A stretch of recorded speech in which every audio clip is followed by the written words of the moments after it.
ماہ رجب میں صرف روزانہ جو بندہ ایک بار سورت قل ہو اللہ پڑھے گا، رجب، شعبان، رمضان، رجب آیا، سنے ذرا غور سے، پاک پر کاغذ لادا جائے گا، زمین و آسمان کے باشندوں کو سونے کے قلم دیے جائیں گے اور وہ سورت اخلاص کا ثواب ان کاغذوں پر درج کرے گا۔ ماہ رجب میں صرف روزانہ جو بندہ ایک بار سورت قل ہو اللہ پڑھے گا، رجب، شعبان، رمضان، رجب آیا، سنے ذرا غور سے، جو ماہ رجب میں صرف ایک بار اچھا غور سے سنے، یہ تو اس کے لیے جو ایک بار پڑھے، اور جو زیادہ پڑھے گا پھر کوئی کمال ہے اس کی عطا اور رحمت میں؟ جو زیادہ پڑھے گا ایک بار سورت اخلاص پڑھے، ایک بار رجب میں۔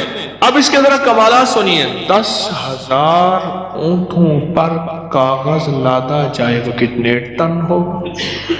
10,000 اونٹوں پر کاغذ لادا جائے گا۔ زمین و آسمان کے باشندوں کو، زمین اور آسمان، آسمان سے مراد فرشتے، اللہ اکبر، کے باشندوں کو سونے کے قلم دیے جائیں گے کہ لکھو، اس کا ثواب کس کے لیے؟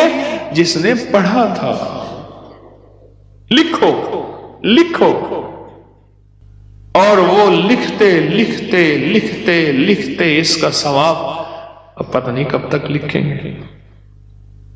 کیا نعمت ملی ہمیں سورت اخلاص کی۔ حضرت صوبان فرماتے ہیں ایک دفعہ آقا چند قبروں پر سے گزرے، رو دیے۔ صوبان نے پوچھا تو آپ نے فرمایا میں نے اللہ سے دعا کی کہ ان کے عذاب میں تخفیف ہو جائے، اور صوبان اگر یہ لوگ رجب کا ایک روزہ بھی رکھ لیتے اور ایک رات عبادت کر لیتے، ان پر کبھی عذاب نہ ہوتا۔ اور ایک رات سے مراد صرف رات نہیں ہے، ساری رات یہ بھی عبادت کر رہے ہیں، ہاں یہ نہیں ہے ساری رات، شام ڈھلتے ہی مغرب کے بعد رات ہو جاتی ہے رات کا کچھ حصہ۔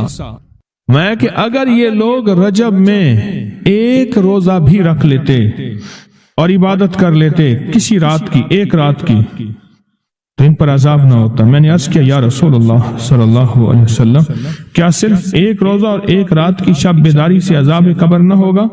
فرمایا ہاں، قسم ہے اس کی ذات کی جس کے قبضے میں میری جان ہے، کوئی مسلمان مرد ہو یا عورت ایسی نہیں رجب میں ایک روزہ بھی رکھ لے اور ایک رات کی شب بیداری کرے، مگر اللہ اس کے لیے 1 سال کی عبادت لکھے گا جس میں اس نے روزہ رکھا اور شب بیداری۔ 1 سال وہ جس میں ساری رات جاگا اور سارا دن روزہ رکھا، اتنا ثواب ملے گا۔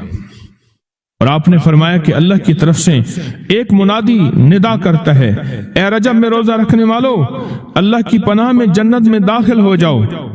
اور ہاں فرمایا کہ قیامت ہوگی تو پکار مچے گی، رجب کے ماننے والے کہاں ہیں؟ اس وقت حجاب کے اندر سے ایک نور نکلے گا جس کے پیچھے سے جبرائیل، میکائیل، اسرافیل ہوں گے، یہاں تک کہ رجب کے ماننے والے اس نور سے گزر کر پہنچ جائیں گے جو ان کے لیے تیار کیا ہوگا، اور اللہ کو سجدہ کریں گے۔ اللہ پاک فرمائیں گے تم اپنا سر سجدے سے اٹھاؤ، یہ سب دنیا میں ادا ہو چکے ہیں، اب منازل عزت کی طرف چلو، اب منازل عزت کی طرف چلو، اب منازل عزت کی طرف چلو۔ اللہ اکبر۔ اور فرمایا مغفرت ہوتی ہے اور اللہ انبیاء کی توبہ قبول کرتا ہے۔ اس رجب کے ایک روزے اور ایک تھوڑی سی عبادت سے اللہ اولیاء کو دشمنوں سے چھڑاتا ہے، اور 3 چیزیں اللہ کے ذمہ ہیں، معافی، باقی عمر کی عصمت، اور تیسری یہ کہ بڑی پیشی، یعنی روز قیامت پیاس نہیں لگے گی، روز قیامت پیاس نہیں لگے گی۔ یہ چھوٹی چھوٹی راتیں، یہ چھوٹے چھوٹے دن، یہ چھوٹے چھوٹے لمحے آتے ہیں، اور آتے اس لیے ہیں کہ ہمیں کچھ دے جائیں، اگر اس کا غصہ ہے بھی ٹھنڈا ہو جائے۔ ہمارے نا محلے میں ایک درزی ہوتا تھا، بہت کاریگر تھا، اس کے بڑے شاگرد تھے، اصل وہ